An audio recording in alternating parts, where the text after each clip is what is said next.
साथीहरु तपाईहरुको लागि फेरि एउटा खुशी खबर ल्याएर आएको छु किनभने फेरि एउटा कम्पनीले चाहिँ तपाईहरुको लागि आफ्नो आईपीओ निष्कासन गर्ने भएको छ।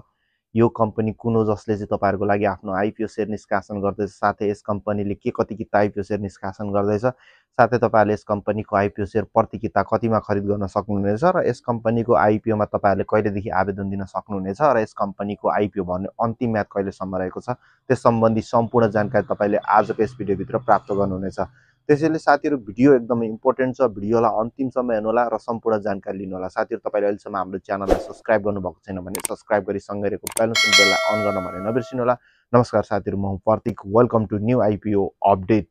सर्वप्रथम साथीहरु आईपीओ निष्कासन गर्ने कम्पनीको बारेमा जानकारी लिऊ। आईपीओ निष्कासन गर्ने कम्पनीको नाम रहेको छ रिलायन्स स्पिनिङ मिल्स लिमिटेड। यस कम्पनीको आईपीओ निष्कासन तथा बिक्री प्रबन्धन काम चाहिँ ग्लोबल आईएमई क्यापिटलले गर्दैछ भने यस कम्पनीले आफ्नो आईपीओ निष्कासनको लागि गराएको रेटिङमा चाहिँ यस कम्पनीले सिंगल बी माइनस रेटिङ प्राप्त गरेको छ जसको मतलब यस कम्पनीले आफ्नो वित्तीय दायित्व पूरा गर्ने सम्बन्धमा चाहिँ सुरक्षित रहेको छ भन्ने चाहिँ यस रेटिङले जनाउँदछ। रिलायन्स स्पिनिङ मिल्स कम्पनीले तपाई हामी जस्तो सर्वसाधारणको लागि 9,24,768 किता आईपीओ शेयर चाहिँ निष्कासन गर्न लागेको हो। 9,24,768 किता आईपीओ शेयर चाहिँ निष्कासन गर्न लागेको हो। यस रिलायन्स स्पिनिङ मिल्स कम्पनीको आईपीओ शेयर चाहिँ बुक बिल्डिङ पद्धतिबाट निष्कासन भएको हुनाले तपाईहरुले चाहिँ यस कम्पनीको आईपीओ प्रति किता 100 मा चाहिँ खरिद गर्न सक्नुहुने छैन। यस कम्पनीको आईपीओ शेयर खरिद गर्दाखेरि चाहिँ तपाईहरुले प्रति किता 820 रुपैयाँ 80 पैसाको दरले चाहिँ खरिद गर्नुपर्ने छ। यस कम्पनीको आईपीओ मा चाहिँ तपाईहरुले न्यूनतममा पनि 50 किताको लागि आवेदन दिनुपर्ने छ भने अधिकतममा चाहिँ 20,000 किताको लागि आवेदन दिन सक्नुहुनेछ।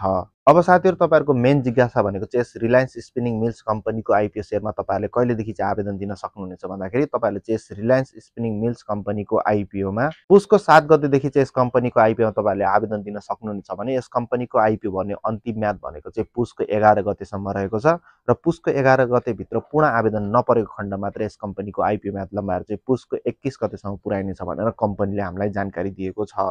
साथीहरु यस कम्पनीको आईपीओ निष्कासन हुने दिनमा चाहिँ हामी यस कम्पनीको एउटा कम्प्लिट डिटेल एनालाइसिस भिडियो लिएर आउनेछौँ जसमा चाहिँ यस कम्पनीको ईपीएस नेटवर्थ के कस्ता रहेका छन् र तपाईले यस कम्पनीको शेयर किन्दाखेरि तपाईले घाटा या नाफा के खाएर किन्दै हुनुहुन्छ त्यस सम्बन्धी सम्पूर्ण जानकारी लिएर मात्र तपाईले यस कम्पनीको आईपीओ शेयर भर्नुभयो भने तपाईले बढी भन्दा बढी चाहिँ मुनाफा कमाउन सक्नुहुनेछ। त्यसैले साथीहरु त्यो भिडियो हेर्न मिस गर्न चाहनुहुन्न भने तपाईले अहिले नै हाम्रो च्यानललाई सब्स्क्राइब गरी सँगै रहेको बेल नोटिफिकेसन बेललाई अन गर्न भने नबिर्सिनुहोला।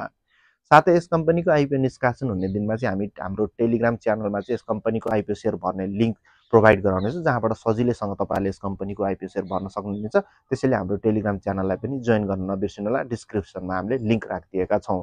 साथीहरु तपाईलाई चाहिँ रिलायन्स स्पिनिङ मिल्स कम्पनीको आईपीओ डेट सम्बन्धी यो जानकारीमूलक भिडियो कस्तो लाग्यो भिडियो मन परायो भिडियोलाई एउटा लाइक गर्नुहोला तल एउटा कमेन्ट छोड्नुहोला सक्दो भिडियोलाई शेयर गर्नुहोला र तपाईले अहिलेसम्म हाम्रो च्यानललाई सब्स्क्राइब गर्नुभएको छैन भने सब्स्क्राइब गरी सँगै रहेको बेल नोटिफिकेसन बेललाई अन गर्न भने नबिर्सिनुहोला।